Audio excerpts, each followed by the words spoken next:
Hello everyone, welcome to Deepa's kitchen. आज बनवणार आहे मी टूटी फ्रूटी केक। तर बनवायला खरंच खूप सोपा आहे, झटपट बनणारा आहे आणि चवीला तर विचारूच नका, एवढा भन्नाट असा हा केक लागतो। तर इथे तुम्ही मुलांच्या टिफिनमध्ये पण देऊ शकता, कारण की हा केक एकदा बनवला ना तर 3 ते 4 दिवस आरामशीर टिकतो। आणि बाहेर तसंही थंड वातावरण आहे, पावसाचं वातावरण आहे, तर तुम्ही चहासोबत पण याला खाऊ शकता। 3 ते 4 दिवस हा केक जो आहे तर तो आरामशीर टिकतो। पण घरामध्ये जर का लहान मुलं असतील ना तर हा पहिल्या दिवशीच पूर्ण केक जो आहे तर तो संपून जाणार, कारण की एवढा मुलांना हा केक आवडतो। तर म्हणजे माझ्या मुलाला तर फार आवडतो टूटी फ्रूटी केकवाला, आणि त्याला कुठलाही केक द्या तो आरामशीर खातो। आणि पहिले मी इथे काय करते, माझ्याकडे साखरेची पिठी नव्हती, तर मी मिक्सरमधून साखर जी आहे तर ती बारीक अशी काढून घेते। त्याच्यामध्ये साखरेचा दाणा नसावा, म्हणजे अशी बारीक अशी पिठी काढून घ्यायची आहे साखरेची। तर मी इथे पावडर शुगर घेते, 1/2 कप घेते। तर चांगलं असं मेजरमेंट, म्हणजे केक जर का तुम्ही बनवत असेल तर मेजरमेंटची गरज आहे। बिना मेजरमेंटचा कुठलाही केक बनत नाही, कारण की माझ्याकडे पण पहिले कप नव्हते ना हे, तर माझा केक जो आहे तर तो कधीच बनलेला नाही आहे। पण जेव्हा मी मेजरमेंटचे कप घेतले ना तर एकदम परफेक्ट केक तेव्हापासून माझा बनायला लागला आहे। तर मी इथे पावडर शुगर घेतली आहे, 1/2 कप घेतली आहे, आणि एक्स्ट्रा इथे 2 स्पून जे आहे तर ते टाकलेत। जर तुम्हाला जास्त गोड आवडत असेल तर तुम्ही अजून थोडीशी साखर जे आहे 2 स्पून ते याच्यामध्ये अजून ॲड करू शकता। पण इथे 1/2 कप साखर आणि 2 चम्मच इथे साखर पुरेशी आहे। आणि त्याच्यानंतर मी इथे तूप टाकलंय, 1/2 कप टाकलंय, आणि दही टाकलंय 1/2 कप। तर इथे तुम्ही तुपाच्या ऐवजी इथे बटर पण टाकू शकता, आणि किंवा तेलही टाकू शकता। फक्त इथे तुम्ही कुठलाही केक बनवताना पदार्थ घेताय तर तो नॉर्मल टेम्परेचरवर पाहिजे, म्हणजे बाहेर ठेवलेलाच पाहिजे, असं थंड किंवा गरम असं नाही पाहिजे, मीडियम पाहिजे। म्हणजे एकदम असं थंड पण नको फ्रीजमध्ये ठेवलेलं, किंवा मग एकदम असं गरम पण नको, मीडियम पाहिजे, नॉर्मल टेम्परेचरचं पाहिजे। आणि याला चांगलं असं मिक्स करून घ्यायचे। आणि त्याच्यानंतर मी याच्यामध्ये फक्त फ्लेवरसाठी व्हॅनिला टाकलंय। जर तुमच्याकडे व्हॅनिला फ्लेवर नसेल तर तुम्ही याच्यामध्ये विलायची पावडर पण टाकू शकता। 1-2 विलायची बारीक कुटून घ्यायची, मिक्सरमध्ये काढून घ्यायची, किंवा मस्त असं विलायचीची पण टेस्ट जी आहे तर ती छान लागते। आणि त्याच्यानंतर चांगलं असं मिक्स करून घ्यायचं आहे त्याला। तुम्ही बघू शकता मी इथे कमीत कमी 4 ते 5 मिनटं याला चांगलं असं मिक्स करत राहिलेली आहे, आणि थोडं साईडने ठेवून दिलं आहे। तर इथे मी टूटी फ्रूटी घेतली आहे, तर रेडीमेड टूटी फ्रूटी घेतली आहे। तर त्याच्यामध्ये मी काय करते आहे की थोडासा मी 1 चम्मच असा मैदा टाकला आहे, म्हणजे काय होणार, केकमध्ये आहे ना टूटी फ्रूटी चांगली अशी म्हणजे पांगती पूर्ण केकमध्ये व्यवस्थित ती जाईन। आणि नाहीतर मग काय होणार की ती एका ठिकाणी अशी पूर्ण अशी जमा होणार। तर त्याच्यासाठी थोडासा मैदा त्याच्यामध्ये टाकायचा आहे आणि मिक्स करून घ्यायचं आहे, आणि थोडं साईडने ठेवून द्यायचं आहे। त्याच्यानंतर इथे मी मैदा घेते आहे। तर मैदा जर का असला ना तर हा टूटी फ्रूटीचा केक एकदम छान लागतो। जर तुम्ही गव्हाचं पीठ घेत असेल तर थोडासा तो रफ लागतो, की मैदा घेतला ना तर एकदम तुम्हाला असं सॉफ्ट लागेल। आणि तुम्हाला अजून सॉफ्ट बनवायचं असेल तर याच्यामध्ये मिल्क पावडर टाका। तर इथे मी मैदा घेतला आहे, 1.5 कप घेतला आहे, म्हणजे पहिला 1 कप भरून घेतला आहे, त्याच्यानंतर अर्धा कप मैदा घेतला आहे। पहिले 1 कप मैदा घेतला, त्याच्यानंतर अर्धा कप मैदा घेतला, म्हणजे मी इथे 1.5 कप असा मैदा घेतलेला आहे। आणि त्याच्यानंतर मी मिल्क पावडर घेतलेली आहे 1/4 कप। याला चांगलं असं चाळून घ्यायचं आहे चाळणीने। कसं आहे की आपण केक बनवतोय तर याला चाळून घेणं, पिठाला चाळून घेणं खूप गरजेचं असतं। तर नाहीतर मग काय होणार, ते व्यवस्थित असं मिक्स होणार नाही, आणि बॅटर जे आहे तर एकदम असं स्मूथली असं दिसणार नाही आपल्याला, किंवा मग केक पण व्यवस्थित होणार नाही। तर त्याच्यानंतर इथे मी बेकिंग पावडर टाकलं आहे 1 टीस्पून, आणि बेकिंग सोडा टाकला आहे 1/2 टीस्पून। तर एकदम मेजरमेंट जे आहे तर ते काळजीपूर्वक घ्यायचे. इकडे तिकडे थोडं पण मेजरमेंट झालं तर केक जो आहे तर तुमचा बिघडू शकतो. तर व्यवस्थित मी जसं दाखवते तुम्हाला सेम तुम्ही तसंच करा. आणि त्याच्यानंतर मी बेकिंग पावडर, बेकिंग सोडा ते पण चांगलं चाळून घेतलंय, गाळून घेतलंय. काय होतं माहिती का, आपण एखादा पदार्थ गाळून नाही घेतला याच्यामध्ये, म्हणजे जे तुम्ही पावडर वगैरे घेताय तर त्याच्यामधून सगळे पदार्थ जे आहे तर ते गाळूनच घेतलेले पाहिजे.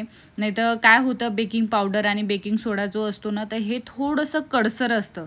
तर इन केस एखादी गुठळी वगैरे केकमध्ये गेली तर मग ते कडसर लागण्याचं चान्सेस जास्त असतात. त्याच्यासाठी बेकिंग पावडर आणि बेकिंग सोडा हा चांगला चाळून घ्यायचा, त्याच्यानंतरच पिठामध्ये तो टाकायचा. तर इथे मी काय करते आहे, हे जी प्रोसेस आहे ना तर म्हणजे लिक्विड जे आहे तर म्हणजे दही तूप हे जे मी मिक्स करून ठेवलं आहे ना तर पीठ त्याच्यामध्ये टाकायच्या अगोदर हे पहिले करून घ्यायचे स्टेप्स. तर मी इथे काय केलं आहे, प्री हीट केलं आहे अवनला, कारण की मी अवनमध्ये केक बनवणार आहे. जर तुम्ही अवनमध्ये केक बनवत नसेल तर कढई मीठ जे आहे तर ते व्यवस्थित सेट करून ठेवायचे आणि कमी गॅसवर ठेवून द्यायचे. आणि तो म्हणजे जेव्हा आपण मिक्स करू ना केकला तर तेव्हा ते म्हणजे आपल्याला जेव्हा आपण म्हणजे जास्त वेळ आपल्याला लागणार नाही, किंवा मग जे सोडा आहे तर तो ॲक्टिवेट होण्यासाठी कसं लगेच ॲक्टिवेट होतो तो, तर त्याच्यासाठी आपल्याला कसं लगेच ही याच्यानंतरची जी प्रोसेस आहे तर ती फास्ट करावी लागते. तर त्याच्यासाठी पहिलेच हे जर तुम्ही कढईमध्ये बनवत असेल तर पहिलेच करून ठेवा. त्याच्यानंतर ज्या भांड्यामध्ये बनवताय तर त्या भांड्यामध्ये बटर पेपर किंवा मग थोडंसं पीठ लावून त्याला चांगलं सेट करून घ्या. आणि त्याच्यानंतर लगेच काय करायचं, जे पीठ आहे आपण बनवलेलं म्हणजे मैदा, मिल्क पावडर आणि त्याच्यामध्ये सोडा आणि बेकिंग पावडर टाकलं आहे ना तर ते त्याच्यामध्ये ॲड करायचं आहे. जे मिश्रण आपण साईडने बनवून ठेवलं होतं, दही त्याच्यानंतर तूप आणि पावडर शुगरचं, तर ते त्याच्यामध्ये ॲड करायचे आणि चांगलं असं मिक्स करून घ्यायचं आहे. त्याच्यानंतर काय करायचं आहे, 1 कप मी इथे नॉर्मल टेम्परेचरचं दूध घेतलं आहे, जास्त गरमही नाही घेतलं आहे आणि जास्त थंड पण नाही घेतलं आहे. जर तुम्ही केक बनवत असेल, मी पहिलेच सांगितलं आहे, केक जर का बनवत असेल तर नॉर्मल टेम्परेचरचेच पदार्थ वापरायचे आहेत, थंड किंवा गरम वापरायचे नाही आहे. तर इथे मी 1 कप दूध घेतलं आहे, तर थोडं थोडं करून त्या पिठामध्ये मी ॲड करते आहे आणि चांगलं असं मिक्स करून घेते आहे. तर एकाच डायरेक्शनने जेव्हा आपण केकचं मिश्रण बनवतोय ना तर एकाच डायरेक्शननं फिरवायचं येते, किंवा उलटं किंवा सरळ असं फिरवायचं नाही आहे, सरळच एकाच डायरेक्शननं असं फिरवत राहायचं आहे. म्हणजे काय होणार, त्याच्यामध्ये ते छान असे छोटे छोटे बबल्स जे आहे तर ते छान तयार होणार त्याच्यामध्ये, आणि केक जो आहे तर तो डबलनं फुलून जो आहे तर तो तयार होणार. तर इथे तुम्ही बघू शकता, मला 1 कप जो आहे तर तो पूर्ण असं त्याला दूध लागलेलं नाही आहे. इथे 2 चम्मच असतील बघा त्या कपमध्ये, इतकं मला दूध लागलं आहे. तर तुम्ही गव्हाचं पीठ वापरलं तर तुम्हाला दूध थोडं जास्त लागू शकतं, 1 ते 1.5 कप असं लागू शकतं, कारण की गव्हाच्या पिठाला थोडंसं जास्त पीठ लागतं, दूध लागतं.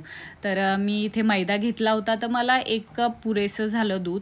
त्याच्यानंतर त्याला चांगलं मिक्स करून घ्यायचे आणि लगेच ज्या भांड्यामध्ये आपण म्हणजे तयार करून ठेवलं होतं भांडं, बटर पेपर वगैरे लावून ठेवला होता, तर त्याच्यामध्ये लगेच ट्रान्सफर करायचे, कारण की याच्यानंतरची प्रोसेस जी आहे तर ती फास्ट करावी लागती. आणि भांड्यामध्ये ट्रान्सफर केल्याच्या नंतर त्याच्यामध्ये थोडंसं हलकंसं त्याला टॅप करायचे, म्हणजे जे पिठामध्ये बबल्स जे आहेत तर तयार झालेले ते वरती येतील. छान असा केक जो आहे तर तो फुलून तयार होईल.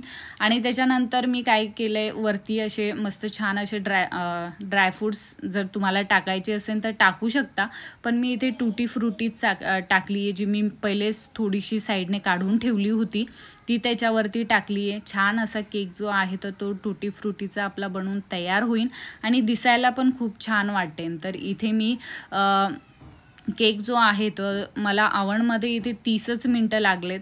तुम्ही जर का कढईमध्ये बनवत असेल तर 40 ते 45 मिनटं आरामशीर लागतात. मला आवणमध्ये 30 मिनटं लागलेत. तर फटाफट जो आहे केक तर तो बनवून तयार झाला आहे. थोडासा गरम होता, तर गरम गरम केक जो आहे तर तो भांड्यातून नाही काढायचा आहे. तर इथे मी कमीत कमी अर्धा ते पाऊण तासासाठी त्याला साईडने ठेवून देणार आहे. आणि तुम्ही बघू शकता केक जो आहे तर तो किती किती भारी असा दिसतोय, एकदम दिसायला जितका भारी दिसतोय ना, खायला पण त्याच्यापेक्षा डबल ना भारी लागतो हा. तर इथे केक बघू शकता किती छान असा दिसतोय. तर जसं मी सांगितलं याला अर्धा ते पाऊण तासासाठी मी साईडने ठेवून देणार आहे.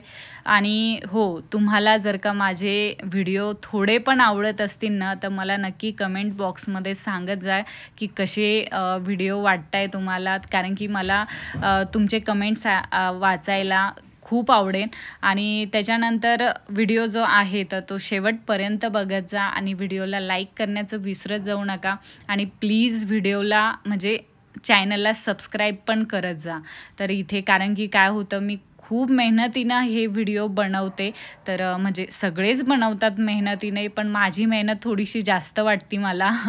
तर प्लीज चॅनलला सबस्क्राईब करत जा. तर जो केक आहे तर तुम्ही बघू शकता किती भारी दिसतोय. आणि थंड पण थोडासाच थंड झाला, तो जास्त काही थंड झाला नव्हता, कारण की मुलाला खूप गडबड होती खाण्याची. कारण की मी घरात केक बनवते तर त्याची खूप गडबड असते की मम्मा तू केक बनवला आहे ना, तर आता पटकन दे मला खायला. तर तुमच्याकडे टाईम असेल तर त्याला चांगलं प्रॉपर थंड होऊ द्या आणि मगच त्याला कट करा. तर इथे एकदम इझिली केक जो आहे तर तुमचा कट करता येईल. तुम्ही तुमच्या आवडीच्या शेपमध्ये त्याला कट करू शकता. मी जसं बेकरीमध्ये कट केलेले असतात ना स्लाईसमध्ये केक, तर सेम तसंच करते आहे.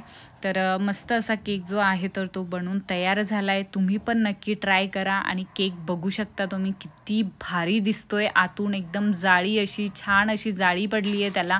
आणि एकदम सॉफ्ट असा केक जो आहे तर तो बनवून तयार झाला आहे. तर मस्त असा केक बनतो. तुम्ही नक्की ट्राय करा. स्वस्त रहा, मस्त रहा, चांगलं जेवण करा. थँक्यू. Bye bye.